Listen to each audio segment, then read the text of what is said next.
ఈ మధ్యలో క్రైస్తవ సంఘాల్లో కూడా లోదరన్ సంఘాలు ఇంకా కొన్ని మిషనరీ సంఘాల్లో వివాదాలు, ఈ చర్చి మాది, ఈ కానుకలు మావి, ఈ ఒక మందిరం మాది, సేవ మాది అనేటువంటి పోట్లాట్లు జరుగుతున్నాయి బయట. కనుక అది కాదు, ఆధ్యాత్మికంగా మనం ఎలా ఉండాలంటే ఆత్మీయ యొక్క దేవుని పిల్లల వలె దేవుని పనిని శ్రద్ధ కలిగి చేయగలిగే తత్వాన్ని కలిగి ఉండాలి. అయితే ఇక్కడ బైబిల్ ఏం చెప్తుందనంటే, మొదటి దిన వృత్తాంత గ్రంథం 15వ అధ్యాయం 17వ వచనములు, మొదటి దిన వృత్తాంత గ్రంథములు 15వ అధ్యాయము 17వ వచనములోకి వచ్చిన చదువుకుందాం. 15:17 ఇస్సాకుతో చేసిన ప్రమాణము నాతాను తనకు ప్రత్యక్షమైన దానిని బట్టి. మొదటి దిన వృత్తాంత గ్రంథములు 15వ అధ్యాయము 17వ వచనం. కావున లేవీయులు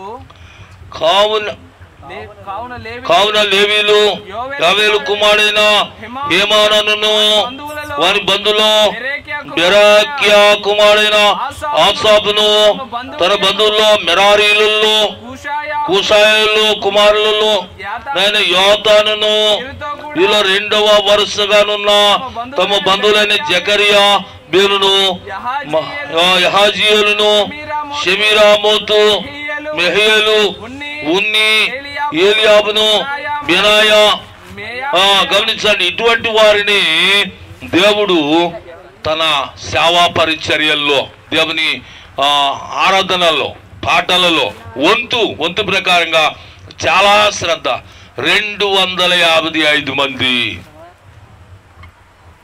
దేవుని పనికి సిద్ధపడి ఉండేవారంట. గమనించండి, పూర్వం మరి ఈ భూమి మీద మానవుని కంటే ముందు దేవుడు దేవదూతల ఆరాధనలు కడిగిన వాడు గనుక లూసిఫర్ అనేటువంటి దేవదూత మరి 1000 కోట్ల దేవదూతలన్నిటికీ అధిపతి అయి ఉండి దానికి అధికారము కలిగి ఆజ్ఞాపిస్తే కోట్ల దేవదూతలు దేవుని ఆరాధించేటట్లుగా గాన ప్రతిగానాలు, వివిధ సందర్భమైన మూజికలతో దేవుని ఆరాధించేటువంటి తత్వాన్ని అట్లాగా ప్రధాన అధిపతి అయి లూసిఫర్ ఉండేదట.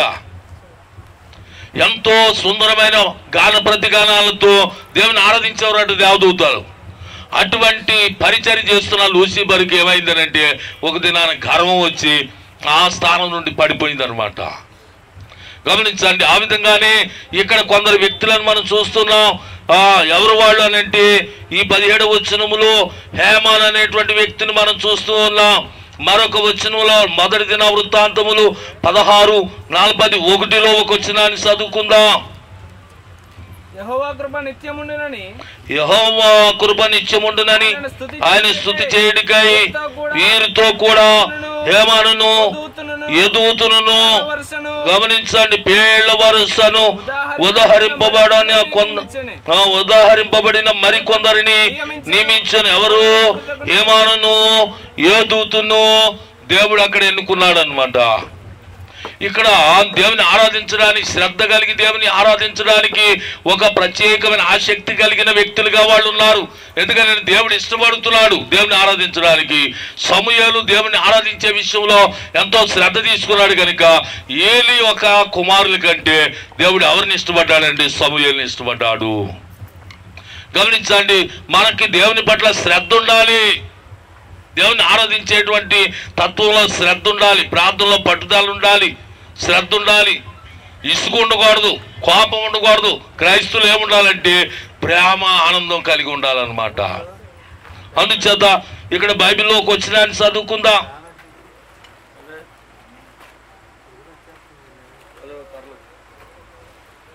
సంఖ్యాకాండంలోకి వచ్చిన చదువుకుందాం. 9వ అధ్యాయము 23వ వచనం.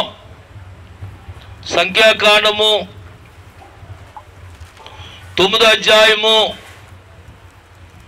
23వ వచనం. యెహోవా మాట చొప్పున వారు తమ గుడారములను వేసుకొనిరి, యెహోవా మాట చొప్పున వారు ప్రయాణము చేసిరి.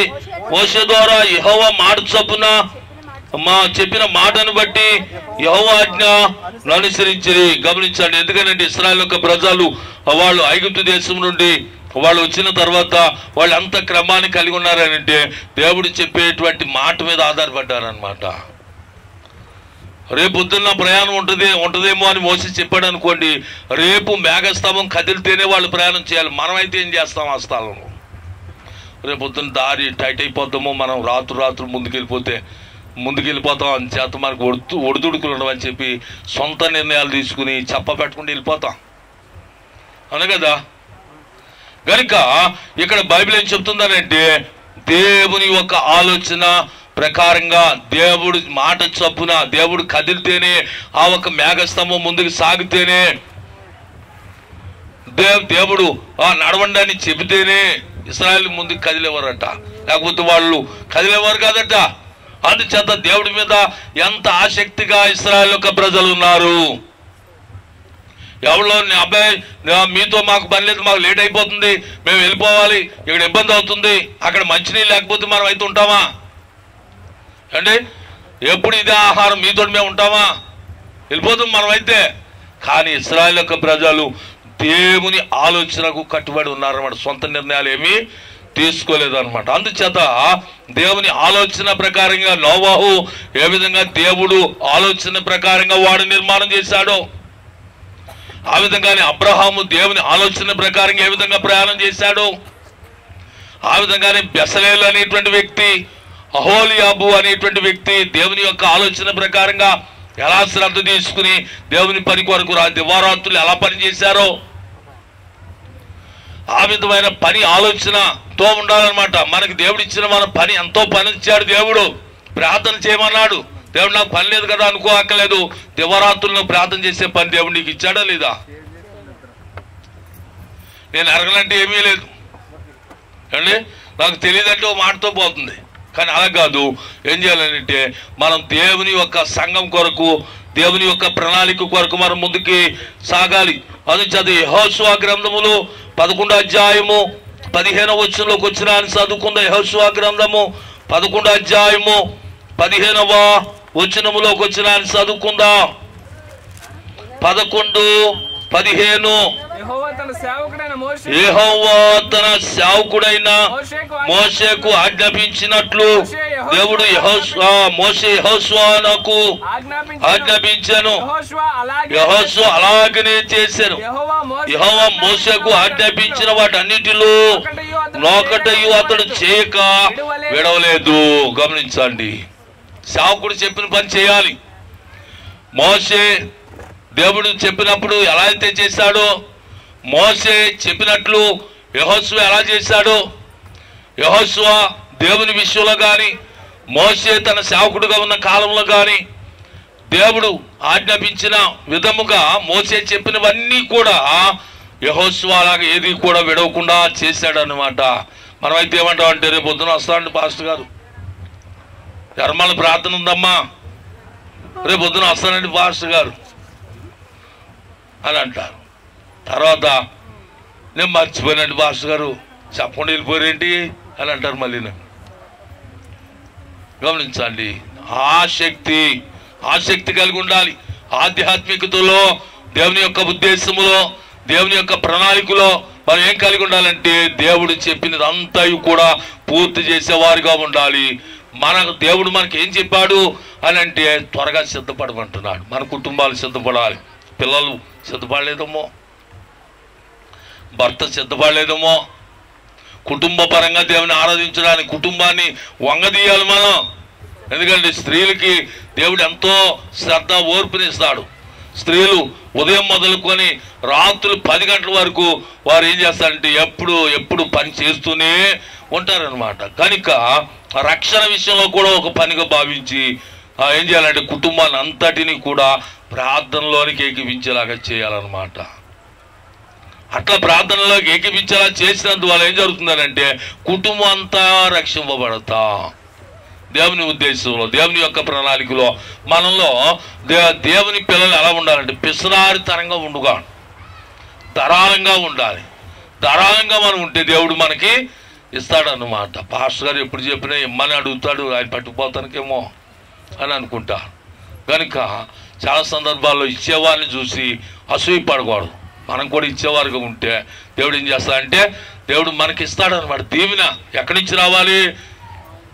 దీవెన ఎక్కడి నుంచి రావాలి? మన తల్లిదండ్రుల నుంచి వచ్చే దీవెన అయితే మనం ఎప్పుడో కోటీశ్వరులు అయిపోదాం అండి. ఎక్కడి నుంచి రావాలి? దేవుడి నుండి రావాలన్నమాట దీవెన. అందుచేత దేవుని దగ్గర మనం పిసినారితనంగా ఉండకూడదు. ఆ విధంగా రెండవది, దేవుడు చెప్పినట్లుగా లోబడే తత్వాన్ని కలిగి నోవహు ఎలా లోబడ్డాడో ఆ విధంగానే మరి ఇక్కడ అబ్రహాం ఎలా లోబడ్డాడో, ఇక్కడ బెసలేలు అహోలీబు ఎలా లోబడ్డారో, హేమాను అనేటువంటి అతను ఆసాఫ్ అనేటువంటి వారు దేవుని సన్నిధిలో దేవుని ఆరాధించడానికి ఎలా లోబడ్డారో, ఇక్కడ యెహోషువ ఎలా లోబడ్డాడో, ఆ కనుక మనం కూడా అట్లా దేవుని వాక్యానికి లోబడేటువంటి తత్వాన్ని కలిగి మనం రాబోతున్న దేవుని రాకడకు సిద్ధపరచబడేటువంటి వధువు సంఘముగా మనం ఉండాలన్నమాట. మనం సిద్ధపడాలి, మన చుట్టూ ఉన్న వాళ్ళని కూడా సిద్ధపరచాలి. మనం సిద్ధపడకుండా మన ఇంట్లో వాళ్ళని సిద్ధపరచకుండా సౌలు అలాగే చేశాడు. సౌలు దేవుని సన్నిధి మీద దృష్టి పెట్టేవాడు కాదు. సౌలు దేవుని ఆత్మను కూడా పొందాడు. సౌలు ఏం చేశాడంటే రాను రాను దేవునికి వ్యతిరేకంగా మార్చబడితే దేవుని సన్నిధి నుండి ఒక దురాత్మ సౌలుని పట్టింది. కనుక సౌలు కుటుంబం చివరికి ఏమైపోయిందనంటే ప్రయోజనం లేదు. దేవుడు అతను ఎన్నుకుని అభిషేకించిన ఆ విలువను ఉపయోగించలేదు, యాజకులను చంపించాడు. రెండవది, దేవునికి వ్యతిరేకంగా అతడు దేవుడు చెప్పిన పని పూర్తి చేయలేదు. కనుక సౌలు కుటుంబం ఏమైపోయిందనంటే అంతకంతకు కొప్పుకూలిపోయింది. దావీదు కుటుంబం అంతకంతకు ప్రబలి పోయిందనమాట. అందుచేతనే మన 2 సమూయేలు గ్రంథం 3వ అధ్యాయం 1వ వచనంలోకి వచ్చిన చదువుకుందాం. 2 సమూయేలు గ్రంథము 3వ అధ్యాయము. సౌలు కుటుంబీకులకును దావీదు కుటుంబులకును బహుకాలం యుద్ధము జరగగా దావీదు కుటుంబం అంతకంతకు ప్రబలను, సౌలు కుటుంబం అంతకంతకు నేర్చెల్లిపోయాను. నీ క్రైస్తవ విశ్వాస జీవితంలో నీకు ఎలా ఉంది? అంతకంతకు కురింగిపోతున్నావా? అంతకంతకు విస్తరించి ఉజ్జయంగా వయసు అయిపోతుంది అందుచేత నాకు నీరసం వచ్చేస్తుంది అని అనుకోకండి. నీలో హుషారు లేనందువల్ల నీరసపడుతున్నావేమో. హుషారుగా ఉంటే, దేవుని ఆరాధించే విషయంలో హుషారుగా ఉంటే ఎంతో ఆరోగ్యంగా ఉంటాం. కనుక 120 సంవత్సరాలు వచ్చిన వాడు కూడా నాకు 40 సంవత్సరాలు కాలంలో ఎంత అయితే బలం ఉందో ఇప్పుడు కూడా అంత హుషారుగా ఉన్నాను, నేను నా వయసు అవ్వలేదని అంటున్నాడు. దేని కొరకనండి? దేవుని పనికిలో ముందంజలో ఉన్నందుకు కారణం. కనుక మనం ఆరోగ్యంగా ఉండాలంటే దేవుని పనిలో ముందంజగా దేవుని ఆరాధించే విషయంలో శ్రద్ధ చూసే వానిగా మనం ఉంటే దేవుడు మన పట్ల శ్రద్ధ చూస్తాడనమాట. లోకాను వైపు శ్రద్ధ చూస్తే దేవుడు కొన్ని సందర్భాల్లో మనల్ని కూడా చేయి విడిచేటువంటి ప్రణాళిక కూడా ఉంటుంది. అందుచేత మనలను మనం రక్షించుకోలేం, దేవుడే మనల్ని రక్షించగలడు. మనం బ్రతికించుకోలేం, దేవుడే మనం బ్రతికించగలడు. కనుక దేవునికి లోబడండి. దేవుడి కొద్ది మాటలు మన ఇనుకుడిలో దేవుడు దీవించును కాక. ఆమె చిన్న ప్రార్థన మన మధ్యకి లాయి సీను గారు ముందు బాగానికి రావాలండి. మహాగణుడును సర్వోన్నతుడైన మా ప్రభువా, ఈ ఒక్క రాత్రి గల ఈ దినమును ఈ గ్రామాన్ని, ఎర్రమల్ల గ్రామాన్ని ప్రేమించి, ఈ గృహాన్ని ప్రేమించి, ఈ కూటాన్ని జరిగించి, ఇదిగో ఎంతో అద్భుతంగా ఈ స్థలంలో ఎటువంటి అంతరాయం లేకుండా ఇగో మా పట్ల చేసిన కార్యమును బట్టి నీ స్తోత్ర. ఏడంత ఆత్మతో నింపుచు దైవిక స్వస్థత, శాంతి, సమాధానం, సమృద్ధి కల్పించి దైవ ఆశీర్వాదాన్ని నిండుగమిడి దయచేసి రక్షణ కల్పించి ఆరోగ్యం కల్పించండి. కూడి వచ్చిన నీ కుమారులందరినీ దీవించండి, కూడి వచ్చిన నీ కుమార్తెలందరినీ దీవించండి, ఆశీర్వదించండి. మాటలు ఆలకిస్తున్న గ్రామ ప్రజలందరినీ కూడా ఆశీర్వదించి వర్ధలింప చేయమని యేసు క్రీస్తు అధికారం కలిగిన నామంలో ప్రార్థన చేశారు, వేడుకొని చున్నా పరమ తండ్రి. ఆమేన్.